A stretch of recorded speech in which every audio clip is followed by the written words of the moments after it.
लीजिए सुनिए जयशंकर प्रसाद की लिखी कहानी अघोरी का मोह। वाचन समीर गोस्वामी का है। आज तो भैया मूंग की बर्फी खाने को जी नहीं चाहता। ये साग तो बड़ा ही चटकीला है। मैं तो नहीं नहीं जगन्नाथ, उसे 2 बर्फी तो जरूर ही दे दो। ना ना ना ना, क्या करते हो? मैं गंगा जी में फेंक दूंगा। लो, तब मैं तुम ही को उल्टे देता हूं। ललित ने कहकर किशोर की गर्दन पकड़ ली। दीनता से भोली और प्रेम भरी आंखों से चंद्रमा की ज्योति में किशोर ने ललित की ओर देखा। ललित ने 2 बर्फी उसके खुले मुख में डाल दी। उसने भरे हुए मुख से कहा, भैया, अगर ज्यादा खाकर मैं बीमार हो गया? ललित ने उसके बर्फ के समान गालों पर चपत लगाकर कहा, तो मैं सुधा बिंदु का नाम गरलधारा रख दूंगा। उसके एक बूंद में 17 बर्फी पचाने की ताकत है। निर्भय होकर भोजन और भजन करना चाहिए। शरद की नदी अपने करारों में दबकर चली जा रही है। छोटा सा बजरा भी उसी में अपनी इच्छा से बहता हुआ जा रहा है। कोई रोक टोक नहीं है। चांदनी निखर रही थी। नाव की सैर करने के लिए ललित अपने अतिथि किशोर के साथ चला आया है। दोनों में पवित्र सौहार्द है।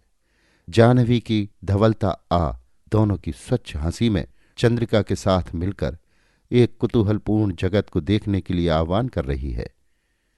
धनी संतान ललित अपने वैभव में भी किशोर के साथ दीनता का अनुभव करने में बड़ा उत्सुक है। वो सानंद अपनी दुर्बलताओं को, अपने अभाव को, अपनी करुणा को उस किशोर बालक से व्यक्त कर रहा है। इसमें उसे सुख भी है, क्योंकि वो एक ना समझने वाले हिरण के समान बड़ी बड़ी भोली आंखों से देखते हुए केवल सुन लेने वाले व्यक्ति से अपनी समस्त कथा कहकर अपना बोझ हल्का कर लेता है, और उसका दुख कोई समझने वाला व्यक्ति न सुन सका, जिससे उसे लज्जित होना पड़ता। ये उसे बड़ा सुयोग मिला है। ललित को कौन दुख है, उसकी आत्मा क्यों इतनी गंभीर है, ये कोई नहीं जानता, क्योंकि उसे सब वस्तु की पूर्णता है, जितनी संसार में साधारणतः चाहिए।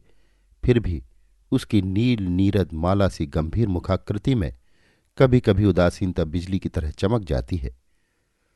ललित और किशोर बात करते करते हंसते हंसते अब थक गए हैं। विनोद के अवसाद का आगमन हुआ। पान चबाते चबाते ललित ने कहा, चलो जी, अब घर की ओर चले। मांझियों ने डांड लगाना आरंभ किया। किशोर ने कहा, भैया, कल दिन में इधर देखने की बड़ी इच्छा है। बोलो, कल आओगे? ललित चुप था। किशोर ने कान में चिल्लाकर कहा, भैया, कल आओगे ना? ललित ने चुप्पी साध ली। किशोर ने फिर कहा, बोलो भैया, नहीं तो मैं तुम्हारा पैर दबाने लगूंगा। ललित पैर छूने से घबरा कर बोला, अच्छा, तुम कहो कि हमको किसी दिन अपनी सूखी रोटी खिलाओगे? किशोर ने कहा, मैं तुमको खीर मोहन दिल खुश। ललित ने कहा, ना ना ना ना ना, मैं तुम्हारे हाथ से सूखी रोटी खाऊंगा। बोलो, स्वीकार है? नहीं तो मैं कल नहीं आऊंगा। किशोर ने धीरे से स्वीकार कर लिया। ललित ने चंद्रमा की ओर देखकर आंख बंद कर लिया। बरौनियों की जाली से इंदु की किरणें घुसकर फिर कोर में से मोती बन बनकर निकल भागने लगीं। ये कैसी लीला थी! 25 वर्ष बाद कोई उसे अघोरी कहते हैं, कोई योगी। मुर्दा खाते हुए किसी ने नहीं देखा है, किंतु खोपड़ियों से खेलते हुए, उसके जोड़ की लिपियों को पढ़ते हुए, फिर हंसते हुए कई व्यक्तियों ने देखा है। गांव की स्त्रियां जब नहाने आती हैं, तब कुछ रोटी, दूध, बचा हुआ चावल लेती आती हैं। पंचवटी के बीच में झोपड़ी में रख जाती हैं। कोई उससे ये भी नहीं पूछता कि वो खाता है या नहीं। किसी स्त्री के पूछने पर, बाबा, आज कुछ खाओगे? अघोरी बालकों की सी सफेद आंखों से देखकर बोल उठता, मां। युवतियां लजा जाती, वृद्धाएं करुणा से गदगद हो जाती और बालिकाएं खिलखिलाकर हंस पड़ती। तब अघोरी गंगा के किनारे उतरकर चला जाता और तीर पर से गंगा के साथ दौड़ लगाते हुए कोसों चला जाता। तब लोग उसे पागल कहते थे, किंतु कभी कभी संध्या के संतरे के रंग से जब जाह्नवी का जल रंग जाता है और पूरे नगर की अट्टालिकाओं का प्रतिबिंब छाया चित्र का दृश्य बनाने लगता, तब भाव विभोर होकर कल्पनाशील भावुक की तरह वही पागल निनिर्मेष दृष्टि से प्रकृति के अदृश्य हाथों से बनाए हुए कोमल कारीगरी के कमनीय कुसुम को, नन्हे से फूल को बिना तोड़े हुए उन्हीं घासों से हिलाकर छोड़ देता और स्नेह से उसी ओर देखने लगता, जैसे वो उस फूल से कोई संदेश सुन रहा हो। शीतलकाल है, मध्याह्न है। सवेरे से अच्छा कोहरा पड़ चुका है। 9 बजने के बाद सूर्य का उदय हुआ है। छोटा सा बजरा अपनी मस्तानी चाल से जाह्नवी के शीतल जल में संतरण कर रहा है। बजरे की छत पर तकिए के सहारे कई बच्चे और स्त्री पुरुष बैठे हुए जल विहार कर रहे हैं। कमला ने कहा, भोजन कर लीजिए, समय हो गया है। किशोर ने कहा, बच्चों को खिला दो, अभी और दूर चलने पर हम खाएंगे। बजरा जल से कल्लोल करता हुआ चला जा रहा है। किशोर शीतकाल के सूर्य की किरणों से चमकती हुई जल लहरियों को उदासीन अथवा स्थिर दृष्टि से देखता हुआ न जाने कब की और कहाँ की बातें सोच रहा है। लहरें क्यों उठती हैं और विलीन होती हैं? बुदबुद और जल राशि का क्या संबंध है? मानव जीवन बुदबुद है कि तरंग? बुदबुद है तो विलीन होकर फिर क्यों प्रकट होता है?